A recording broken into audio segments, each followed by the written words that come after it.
10 years ago, Tesla Corporation invented incredible robots. These robots played a big part in helping to remove 11 million illegal residents from Mexico's borders. Every great invention has a minor setback. It is ruled out that it is illegal to make a clone oneself, as you may face a life sentence if found guilty. But this doesn't stop people from buying on the black market. Hello, welcome back to I Am Movies. Today, we're diving into the 2023 sci-fi movie known as Robots. But before we jump into the details, make sure to show us some love by liking the video and subscribing to the channel. Now, let's get right into it. The year is 2032, and the movie begins with Charles, who loves going ice skating. However, one day, he takes a tumble. Suddenly, Emily appears and offers her assistance to help him up. Charles, impressed by her looks, tells her, "You are very beautiful." They both introduce themselves and get to know each other. The next day, Charles is out walking on the street. He stops to help a woman pack a baby stroller, showing his helpful nature. As he continues his walk, Charles notices that one of the robots is not functioning properly. The other two robots step in, lifting the malfunctioning robot and placing it in the garbage cart. Charles walks into the Cameron Group, a company of his father, Ted, wherein Ted pays him a surprise visit. Charles shares updates about his work and also presents the bouquet, mentioning that his father should give it to her mother.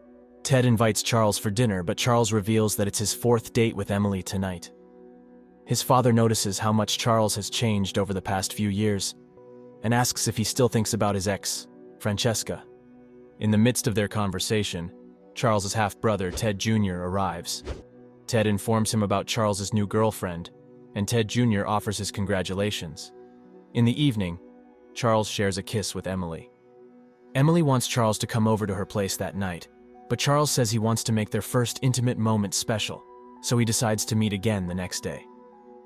Later, when Charles returns home, we discover a surprising truth. Charles is a cloned robot named C2, who has been carrying out all the activities we've seen, the real Charles relaxing and playing video games. The real Charles then reviews his clone's entire day's activities on his laptop, realizing that his C2 has been living his life for him. As Charles watches the recording of his date with Emily, the clone robot C2 informs him that they've had 4 dates with Emily. While Charles is in the bathroom, taking a bath and shaving, a breaking news report comes on TV. It reveals that the authorities have apprehended a person with an illegal clone of themselves, since it is prohibited to own one identical to its owner. Hearing this, Charles makes a rule to C2 that no one leaves the house at the same time to avoid being caught. C2, who is also present in the bathroom and helping Charles shave, agrees to his rule. Charles goes to meet Emily for their planned intimate encounter. They engage in sexual activity, but it becomes apparent that Charles is not enjoying it. After their encounter, he quickly prepares to leave. However, Emily asks him about their next date. When Charles checks his phone, he discovers that he has multiple upcoming sexual encounters scheduled in his mobile calendar. He sets a date for November with Emily, and then departs. Charles returns to the same ice skating rink and pretends to fall, hoping to catch the attention of another girl. However, as he fakes his fall, Elaine unexpectedly collides with him, causing him to tumble for real. Elaine helps Charles get back on his feet, and they decide to set up a coffee date during their encounter. When Charles returns home, we see C2 doing household chores. Charles mentions to C2 his day with a new girl, Elaine, and he has developed strong feelings for her. He mentions that Elaine even asked for his number. C2 is glad Charles met a nice lady like Elaine, for which C2 updates Charles to the number 5 lady, Abby, who suggests that Charles should meet her parents. But Charles decides to end his relationship with Abby because he's grown very fond of Elaine, and tells C2 to dump Abby via text but nicely. After that, Charles and Elaine go on a date, and he plays a musical intro that everyone else enjoys, but Elaine doesn't seem to share the same enthusiasm for it. However, Charles asks C2 to continue spending time with Elaine, engaging in activities like going out, biking, bowling, and shopping, all of which Elaine thoroughly enjoys. Their connection deepens, and she kisses Charles, which is C2, showing her affection for him. In the evening, C2 and Elaine plan their first intimate encounter, wanting to make it special.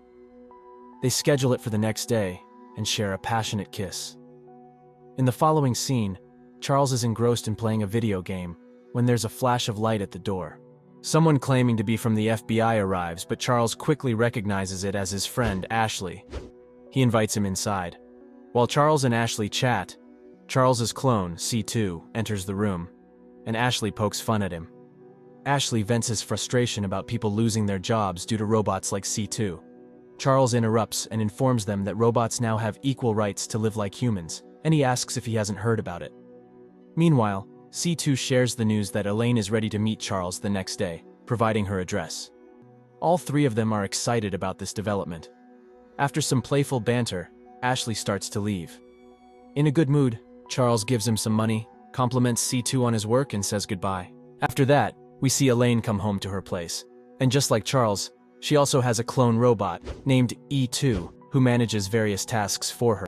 Elaine informs E2 that Charles wants to have sex with her, so E2 needs to cover Elaine and prepare for tomorrow. Elaine then asks E2 for any messages. E2 informs Elaine that the number 8 guy Richard can't give Elaine a Birkin bag this month, but would love to have dinner. While Elaine checks her booklet, she sees that Richard only gives her $6,200 for their 4 months of dating and having sex. So Elaine asks E2 to dump Richard via text, but nicely. The same line we hear from Charles. In the meantime, while C2 is performing household chores, he informs Charles about the date's time, which is 6:30 p.m. This news upsets Charles because C2 cannot come home early due to his office work. This means Charles needs to go to work and go directly to Elaine's house. At the office the following day, Charles's behavior takes a rude turn. He brushes past a woman with a baby stroller, ignores an overweight lady waiting for the lift, and sits at his desk in a professional manner. While Charles stalked Francesca's social, we learn that Ted Jr., his stepbrother, is the new boyfriend of Francesca. After a while, Ted, his father, arrives and informs him of a meeting scheduled for 6:30 that evening to vote on Charles's membership. While writing down the address, this news greatly disturbs Charles. Charles quickly goes home and instructs C2 to attend the meeting in his place while he intends to meet Elaine. C2 tries to warn him that they aren't supposed to go out together, but Charles doesn't listen and mistakenly hands C2 the note with Elaine's address. Later, Charles goes to the wrong address, believing that he's meeting Elaine. Before entering the room, he turns off the lights and attempts to make a romantic move, thinking he's with Elaine. However, when the lights are turned back on, he realizes he's in a board of directors meeting. Ted introduces Charles to the CFO, and Charles feels deeply embarrassed before leaving. He calls C2 and asks him to pick him up and also go home because the addresses got mixed up. On his mobile, he sees an intimate moment between C2 and E2, which Charles thinks it's Elaine. Meanwhile, Elaine is selling jewelry she got from her dates. When she opens her phone, she stumbles upon the intimate video of C2, which Elaine thinks it's Charles and her robot E2. After some time, C2 and E2 are engaged in their own intimate moment, sharing love for each other, causing the lights in the house to blink. The next day, Charles's schedule is disrupted by C2 not coming home, and Elaine attempts to contact E2 from her car, but E2 doesn't answer or respond.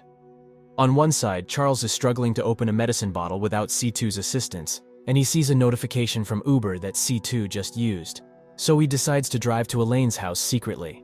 Elaine is also on her way to her house in secret, and both of them sneak glances at their robots before meeting each other.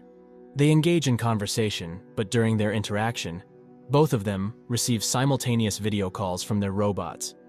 C2 informs Charles that Elaine also has a robot, and that she is only interested in his money. On the other side, E2 tells Elaine that Charles also has robots, and is only interested in her for sexual reasons. The robots decide to leave for Mexico together and end the call. Elaine becomes upset and calls Charles a playboy, throwing things in his house. After a heated argument and fight, they eventually confess to each other that they have the same maker of robots, which is Zach Newman from Tesla Robotics, and they need to go there and ask for help. The two of them leave in Charles's car, stopping outside a house where they ring the doorbell, and Zach answers the door. They explain the whole situation to Zach, who had provided them with the robots, but they both had lied to him to obtain them. After some time, Zach uses GPS tracking to locate C2 and E2. Charles initially objects to the idea of destroying them, but when Elaine asks him not to risk going to jail, he agrees to Zach's plan to terminate the robots because they are becoming too human-like. They need to be there before the two robots arrive in Socorro. Zach invites them to come with him, and they agree. Before they head out, Charles discreetly contacts Ashley from the bathroom, informing him of the mission and asking him to be prepared. The three of them travel to Socorro in Zach's car. Upon reaching their destination, Zach provides them with a knockout gun and proceeds to the location where he discovers C2 and E2 engaged in an intimate moment. Inside the building, Elaine shoots both robots before Charles has a chance to do so, leading to a brief argument. Zach intervenes to silence both Charles and Elaine and wraps the robots in blankets. Charles and Zach carry them, while Elaine opens E2's bag and is surprised to find her jewelry inside. Meanwhile, Ashley arrives and mistakes Elaine for E2, attempting to apprehend her. A fight ensues, and Zach and Charles rush to stop it. Ashley, believing Charles to be a robot, fights him as well. When Ashley realizes that his gun has no effect on Charles, he starts to trust him, but pokes Elaine's eye to check if she is human. While they converse, they hear a car drive and realize someone stole Zach's car. Charles admits contacting Ashley because he doesn't want to destroy the robots, which leads to an argument with Elaine. He apologizes and admits that he doesn't want to live without robots. In response, Elaine calls Charles a terrible person and walks away, leaving Zach to realize the truth of the situation.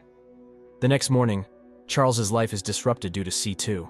He tries to mimic C2's actions, but his troubles worsen when the office board of directors shows him video footage of C2 stealing at the office and peeing inside. Embarrassed, Charles was asked to take a 2-day leave. At home, Charles is doing laundry when he receives a call from Elaine. He meets her at a cafe and they engage in conversation. During their talk, Charles admits that he wants to end C2's existence. However, it becomes apparent that Elaine is not actually Elaine, but Robot E2. She steals Charles's car and drives away. Simultaneously, just in another cafe, C2 steals Elaine's car, but both cars stops and E2 joins C2 in Elaine's car, leaving Charles's car behind. Elaine and Charles eventually reunite and confirm each other's presence by poking their eyes. They then chase after the robots in Charles's car. However, they discover on the car's monitor that the robots have entered a mall with guns, and they hear screams in the background. Terrified by what they see, they are unsure of where to go. Charles suggests they head to a place he knows, and they make their way to a forest and a house belonging to Charles's father, Ted. They decide to spend the night there.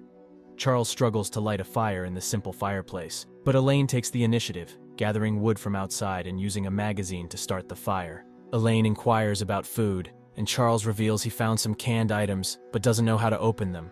Elaine demonstrates her ability to open the cans with a can opener. After eating, she becomes frustrated with Charles, calling him entirely dependent on robots and unable to function without them. Without C2, Charles has become a robot himself in her eyes. Charles is moved by her words and tries to show kindness. He offers the sofa to Elaine, and after a brief argument and fight, the two sleep on the sofa together. The following morning, Charles wakes up early and prepares coffee for Elaine. He then shows her the car, which he has changed the color of, and takes her to see the fish house from his childhood. They both sit in the house, and as they begin to feel hungry, they decide to catch fish from a nearby river. After 4 hours of trying, they successfully catch some fish, cook them, and enjoy a meal together. Subsequently, they head back towards the city, but their car is stopped by the police. The officer checks their IDs and then lets them go. They are puzzled about why they were stopped but was let go, especially considering the incident at the mall. Upon rewatching the car's monitor video, they realize that C2 and E2 had planned not to go to Mexico and fake a mass shooting. Checking their social media accounts, they discovered that the robots have taken over their lives. Upon checking the car's fuel, there's not enough to drive them over the border, and Charles suggests that they can go to where the robots are. The robots' recent post on social media is that they are in Charles's stepdad's house, which is not that far. They can go there and retrieve their lives. They begin their journey to Santa Fe. As they travel, Charles and Elaine share enjoyable moments together. They reach a hill with a view of her stepdad's house and observe the house from afar. However, they fell asleep and woke up there the next morning. They also discover their names written in the sky, which they humorously describe as cheesy. Using a telescope, they observe C2 and E2, who are apparently preparing to get married. Charles and Elaine decide to go to the house in disguise as robots to prevent the wedding. Inside the house, Charles and Elaine witness a chaotic scene. Francesca is teasing C2, mistaking him for Charles, and telling him he can still bring Francesca shopping even if he gets married. While Ted Jr. is acting inappropriately with another girl, Charles and Elaine get disgusted. After that, we witness C2 and E2 attempting their wedding dance, which nobody seems to be enjoying. C2 and E2 then go to their rooms, and Charles and Elaine follow them and manage to render the robots unconscious with their guns. They place the robots in a bag and carry them towards a cliff. They throw C2 and surprisingly regain consciousness and start swimming, which shocks the two. On the other hand, E2 attempts to run away, but Elaine shoots him. Charles then devises a plan to make C2 jealous. He suggests that they need to make C2 jealous by using E2 as bait, but Elaine tells Charles that E2 is deprogrammed already, so she won't obey any more commands. But Elaine reveals she has another robot. They head to Zach's house to retrieve E3, and Zach tells the story of him having a deal with Elaine before he would give Elaine a robot in exchange for another one. A robot that Zach can use for personal purposes. After telling the story, Zach is still hesitant, but eventually agrees to give E3 to Elaine. Charles and Elaine use E3 to make a video call to C2, informing him that Zach has changed his mind, and now E2 is with Charles. This news makes C2 extremely jealous, and he breaks the lock on an e-bike and starts riding away. E3 tries to have sex with Charles, and later starts raping him. Then Elaine goes towards Zach, who is sleeping in the room. Amidst these disturbing events, a deputy named Chavez notices a speeding e-bike and alerts Sheriff Horton, which prompts the police to initiate a pursuit. Sensing that something is amiss, E3, in the midst of undressing Charles, is abruptly interrupted by Zach's command, who diverts him for a more harmless activity, like a bubble bath. As Charles begins to redress, Elaine can't help but burst into laughter at the bizarre scene. Suddenly, E2 regains consciousness, and Elaine looks over the window and sees C2 outside. An enraged C2 reacts, entering the house, and in the chaos, Elaine attempts to use Zach's gun to shoot C2, but the gun is just a paintball. C2 and E2 share a moment, and as the police arrive, they command everyone to kneel. In the commotion, Zach and E3 manage to slip away unnoticed. Later, the authorities place the remaining individuals in a jail lockup. In the midst of the unfolding chaos, Sheriff Horton harbors a desire to claim sole credit for the situation, much to the chagrin of Deputy Chavez. Meanwhile, inside the jail lockup, Elaine, Charles, C2, and E2 share an emotional speech on love while sharing a meal. Touched by their heartfelt words, Charles and Elaine decide to extend their help to C2 and E2. Charles then asks Deputy Chavez to use his one phone call for a conversation with a lawyer, while he calls Ashley. Chavez expertly feigns a conversation with the lawyer. Later, Ashley fakes a phone call and informs Deputy Chavez that he has discovered 4 armed suspects, robbing a grocery store and all appearing to be robots. Chavez decides to apprehend them without involving Horton. Ashley swiftly goes inside while Deputy Chavez moves out from the station. Ashley then takes the key and frees them. Meanwhile, Charles, having had a change of heart, no longer wishes to harm the robots. Understanding the depth of their true love, they load C2 and E2 into their car and head for the Mexican border. During the border security scanning process, only one of each character is allowed to pass the border. So Charles makes the difficult choice to stay behind with Elaine, asserting that he won't abandon her. C2 and E2 proceed to Mexico. Elaine and Charles share a heartfelt kiss. But the scene is interrupted by the arrival of Officer Horton and Chavez, accompanied by Agents Pearson. When the detector machine is used on Elaine and Charles, it reveals that they are humans, much to the irritation of the Agent Pearson, who questions Horton's lack of evidence or video proof. In the final moments, Charles and Elaine share another tender kiss, which transitions to them eventually getting married for real. The movie ends with lights blinking in a Mexican house, followed by blinking lights in every house in the town, which tell us that not only C2 and E2 are the only couple robots in town, but more of them. The movie ends. If you'd like to see us recap any other movies or topics you have in mind, just drop a comment and let us know. And don't forget to hit the like button, share this recap, and subscribe to stay updated for the next one.